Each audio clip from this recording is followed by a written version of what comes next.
Relatos de la Noche está de vuelta gracias a la mejor comunidad de todo Internet, la comunidad RDLN, y en este episodio les prometo que van a pasar terror de verdad. Si se atreven, es momento de que conozcan dos experiencias realmente escalofriantes que tienen como escenario carreteras de nuestros países. Espero que todo esté listo por allá, que estén completamente cómodos y cómodas para escuchar. Apaguen la luz y escuchen de noche como se debe, para que todos los seres, todos los espíritus que habitan en las siguientes historias, se sientan en casa al entrar en la tuya, al ir junto a ti. Estás escuchando Relatos de la Noche.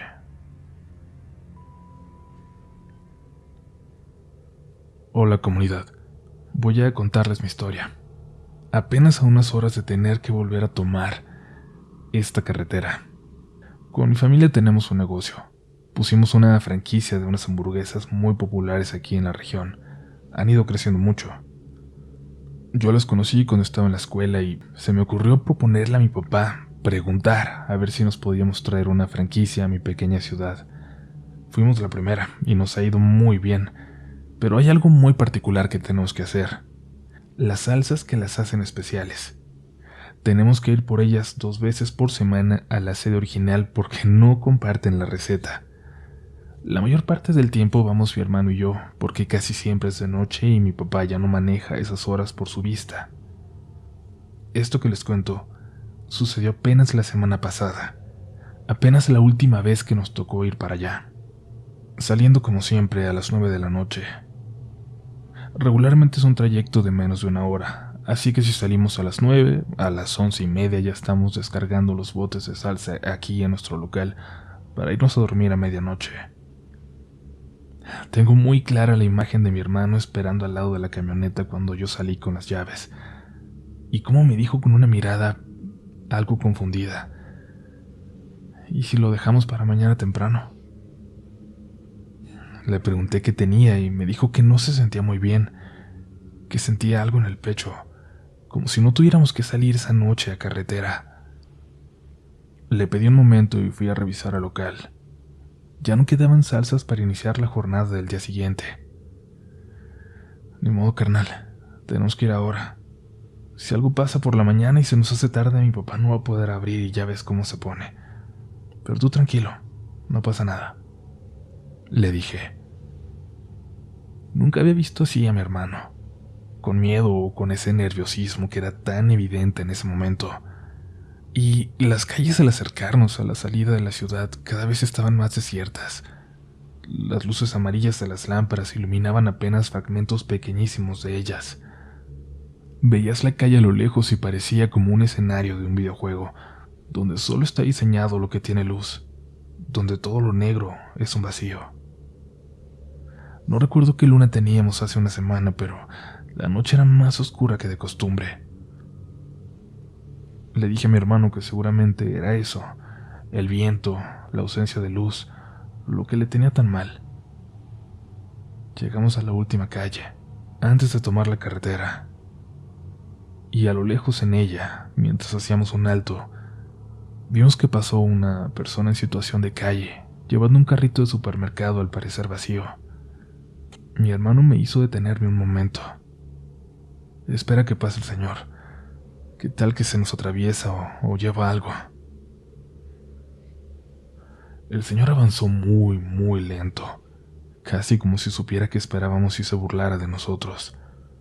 Fueron varios minutos los que esperamos cuando le dije a mi hermano que no podíamos perder más tiempo. En la sede principal seguramente solo nos estaban esperando a nosotros para luego cerrar. Avanzamos, pero lo hice despacio, con mucho cuidado. Puedo compartirles que yo también me empecé a poner nervioso cuando sentí como si los faros de la camioneta iluminaran menos esa noche que de costumbre, como si esa oscuridad que había notado en la ciudad también invadiera la carretera. Pero aquí era peor, porque en ese negro solo existían los pocos metros que íbamos iluminando nosotros.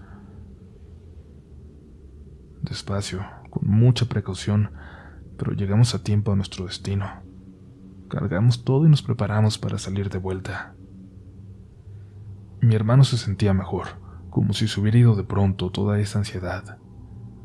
Yo le decía que me hiciera caso para la próxima, que íbamos manejando con cuidado, que todo estaba bien. Y entonces tomamos la carretera de vuelta, y la oscuridad de aquella noche seguía siendo más profunda que cualquier otra que recuerde. Avanzamos con velocidad prudente por aquella carretera de 2 carriles para volver. A la mitad del trayecto, en una zona rodeada de cerros, la más oscura, vimos algo a lo lejos. Una ambulancia con las luces encendidas. Algo había ocurrido. Bajamos la velocidad. La ambulancia estaba detenida en la entrada a una curva, apenas al lado del camino, ocupando la mitad de nuestro carril. Un cono naranja estaba en el otro. Nos detuvimos detrás de la ambulancia, pero empezó a pasar el tiempo y no sabíamos qué hacer. Pasaron varios minutos. Las luces de emergencia me lastimaban los ojos cada que llegaban hacia nosotros. Por fin me atreví a salir de la camioneta para preguntar qué ocurría o si podríamos pasar pronto. El cono en la carretera era realmente pequeño, como esos que llevan los autos particulares. Solo había una persona en la ambulancia. Estaba apagada. Y esa mirada, esa expresión. No sé cómo explicarlo, pero la persona que estaba al volante parecía completamente fuera de sí.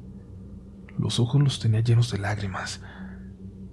Le pregunté si estaba bien, si podíamos ayudar en algo, pero no me contestó. Le pregunté si podíamos pasar.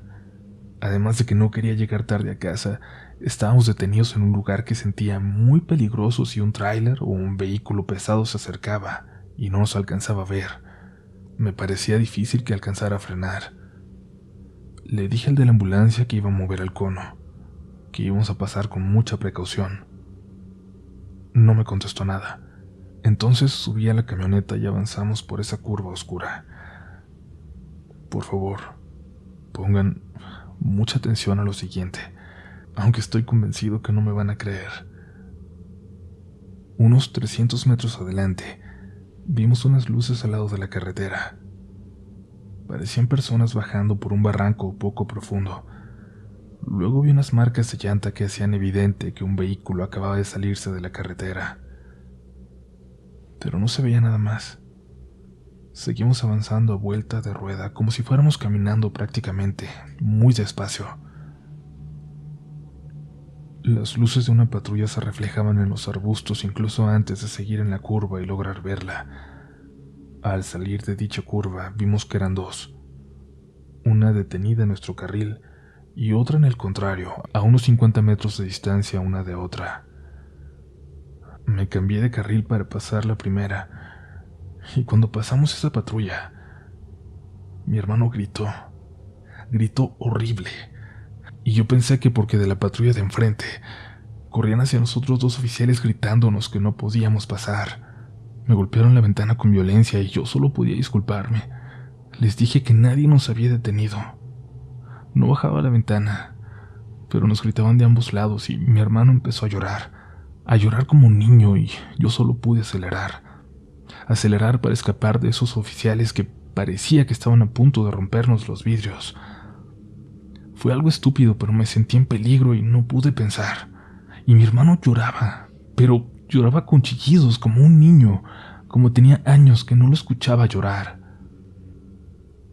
«No lo viste, no lo viste», decía. Y ahí fue cuando miré por el espejo retrovisor. Había algo en la carretera, una silueta a contraluz sobre el asfalto, iluminada por los faros de aquella primer patrulla detenida. Había una figura, una persona tirada, pero le salía un ala enorme, algo que parecía un ala, pero no un ala angelical, sino casi transparente como la de un pájaro sin plumaje, pero enorme, como de 2 metros. Aceleré a fondo esta vez. Una patrulla cerraba el paso a 1 kilómetro, pero por suerte estaba vacía y la rodeamos. La carretera estaba completamente sola, pero cuando nos acercamos a la ciudad nos encontramos con un convoy de unas 8 patrullas que se dirigían hacia aquel lugar. Mi hermano no dejó de llorar. Estaba deshecho. Al llegar a la casa no quisimos despertar a nadie. Lo llevé a su cama y luego yo me fui a descargar. El viento que siguió toda la noche me hacía sentir que algo andaba en el aire, que algo volaba cerca de mí. Y sentía además que en cualquier momento iba a llegar la policía por nosotros, siguiendo las placas de la camioneta. Apenas pude dormir. Por la mañana puse la radio, la tele, todas las noticias, pero nadie mencionó nada de un accidente. Le dije a mi hermano que nada había aparecido cuando se despertó y bajó a desayunar. Me dijo que solo era un coche, que se había salido de la carretera, que tal vez no era para tanto. Lo miré. Le dije que eso no era lo importante, sino lo que habíamos visto en la carretera. Mi hermano dijo que no había nada, que él no vio nada en la carretera, que solo fue un coche que se desbarrancó. No quise insistir. Hasta el día de hoy no lo he hecho. No sé si su mente lo protege del trauma y decidió olvidarlo. No sé si no lo vio, o si vio algo más, o si fui yo tal vez el que se volvió loco. Y digo, al final de cuentas ningún policía vino a reclamarme haberme pasado por ahí. Y al final de cuentas, me gustaría haber olvidado lo que vi también. Solo siento mucho miedo de volver a pasar en unos días por ahí cuando tengamos que ir de nuevo a la ciudad vecina. No sé si mi hermano está bien, si volverá a sentir algo raro, pero hay algo que ahora siento yo en mi pecho. No sé cómo describirlo. Solo es algo que me dice que esa cosa, lo que sea, está escondida por ahí, en la oscuridad de noches como esa.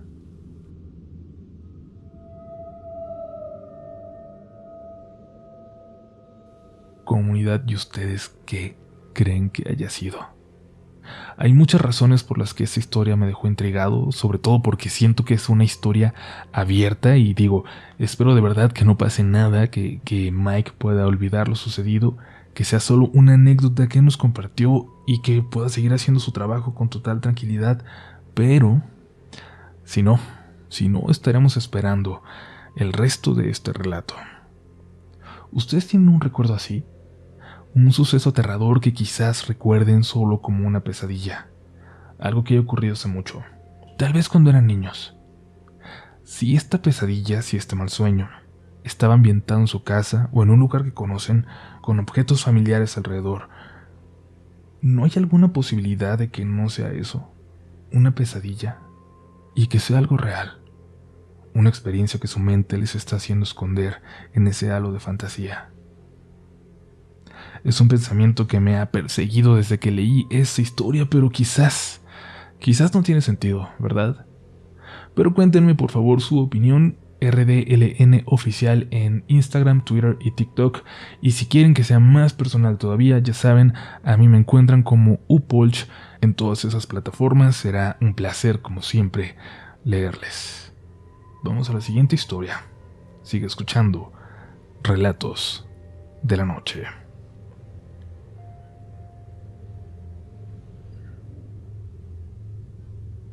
Esta historia es sumamente personal, pero confío plenamente en la comunidad Relatos de la Noche. He compartido 2 historias ya en el grupo de Facebook que le han pasado a mi familia, pero esta prefiero hacerlo de forma anónima, a través de su correo. Mi hermana Laura tuvo muchos problemas hace unos años. Ella, su esposo y su hija vivían en una zona muy mala de la ciudad. Mi hermana se hizo de una amiga terrible que, de una forma u otra, la llevó a las drogas. Laura nunca las había probado y le vinieron muy mal. La hicieron perder a su familia. Su esposo se terminó yendo a Estados Unidos con su hija y desde entonces ni mi hermana ni nosotros sabemos nada de ellos. A mi hermana eso le pesó muchísimo. Y por más que intentamos no logramos que se viniera a casa con nosotros. Regresó a esa mala zona con su amiga. Terminó de nuevo con sus problemas de adicción. Todo fue de mal en peor hasta que recibimos una llamada terrible en la mitad de la noche. Mi hermana había tenido una sobredosis. Unos policías la descubrieron a tiempo y la llevaron al hospital. Ahí la habían regresado de entre los muertos. Literalmente la revivieron. Después de unos días por fin pude ir por ella para traerla de vuelta a casa, para que estuviera con su familia, para que estuviera mejor. Recuerdo lo nervioso que me sentía al recibir el mensaje de que ya podía ir, avisarle a mis padres que saldría para allá, tomar las llaves, quitar la condensación del parabrisas del coche antes de emprender el camino. No sé, un montón de detalles insignificantes que por alguna razón recuerdo perfectamente.